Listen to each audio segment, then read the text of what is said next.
आज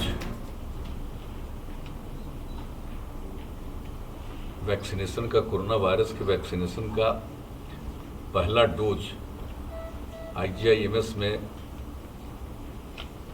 प्राप्त करने का, लेने का मुझको अवसर मिला है। इसके लिए मुझे बड़ी खुशी है। और जो हमारे जितने चिकित्सा के केंद्र हैं, सब जगह इन सब चीज़ों पर ठीक ढंग से काम किया जा रहा है। और IGIMS से तो विशेष हमारा लगाव रहा है।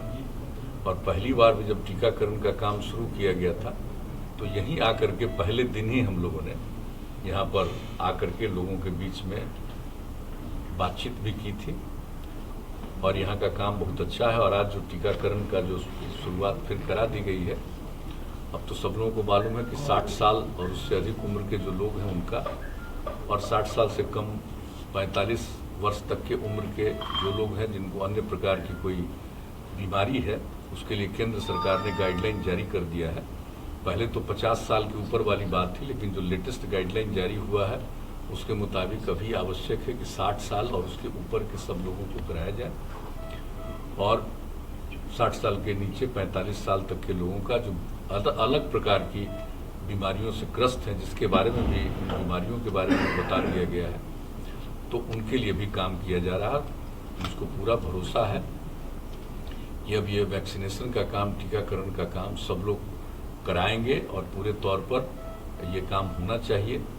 और इससे मुक्ति पाना बहुत ज़रूरी है। इससे मुक्ति मिलेगी इस कोरोना की बीमारी से। ये दुनिया भर में जो फैली हुई है, तो हम लोगों के यहाँ तो अपने देश में कम है और ख़ास करके बिहार में तो और कम है। देश के कुछ हिस्सों में भी ज़्यादा है, लेकिन वैसे तो दुनिया भर में। तो इससे मुक्ति मिलेगी। और उसके लिए जो कुछ भी अनुसंधान और रिसर्च हुआ है अपने देश में ही हुआ है। और अपने देश से अब इस तरह के वैक्सीन को दूसरे जगहों पर भी भेजा जा रहा है। ये तो बड़ी खुशी की बात है।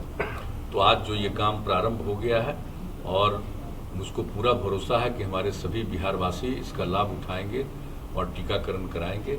और इसके अलावा हम सब लोगों को तो हमेशा सचेत रहना है कि मास्क लगाना है, दूरी है, 2 गज की दूरी एक दूसरे के साथ हम लोगों को रखने की कोशिश करनी चाहिए, हाथ को धोना चाहिए।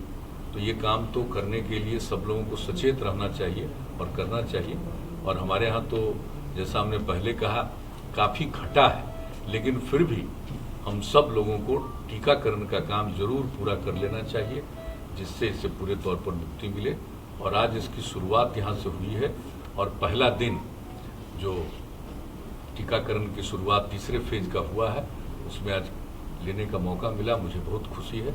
और मुझको पूरा भरोसा है कि पूरे बिहार में, और ख़ास करके जो हमारे अब जैसे MLA और MLC हैं, उनके लिए भी जो बात हो गई है, पहले ये बात हो रही थी कि वहीं पर कराया जाएगा, लेकिन हम लोगों ने बात किया कि जो भी टीकाकरण कराएंगे उनको तो 30 मिनट तक बैठना है और डॉक्टर्स को सचेत रहना है कि उनको किसी भी प्रकार की कोई बीमारी न उभर करके सामने आए, उसको देखने के लिए कि कोई इन पर रिएक्शन नहीं हो रहा है। तो इसी को ध्यान में रखते हुए पहले तो लग रहा था कि वहीं करा दिया जाएगा। अब उसकी जगह पर अब यहीं के बारे में आज ही ये बात हो गई है कि अब IGIMS में ही हमारे जितने माननीय विधायक हैं और माननीय विधान परिषद के सदस्य हैं, उन सबों के टीकाकरण का भी यहीं इंतजाम किया जाएगा।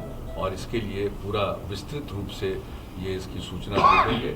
सुबह 9 बजे से 11 बजे तक का, और दिन में 1 बजे से लेकर के 7 बजे शाम तक का ये काम करेंगे। और अन्य लोगों के लिए जो भी इसके लिए जिनका रजिस्ट्रेशन हो जाएगा और जिनके बारे में पता चलेगा कि इनका टीकाकरण किया जाना चाहिए, उनका टीकाकरण तो यहाँ पर होगा ही। और मैं पुनः कहूँगा कि मुझे आज बहुत अंदर से मुझे प्रसन्नता है कि इसकी शुरुआत हो गई है। अब हम लोगों को, सब लोगों को कराना चाहिए। बहुत बहुत धन्यवाद।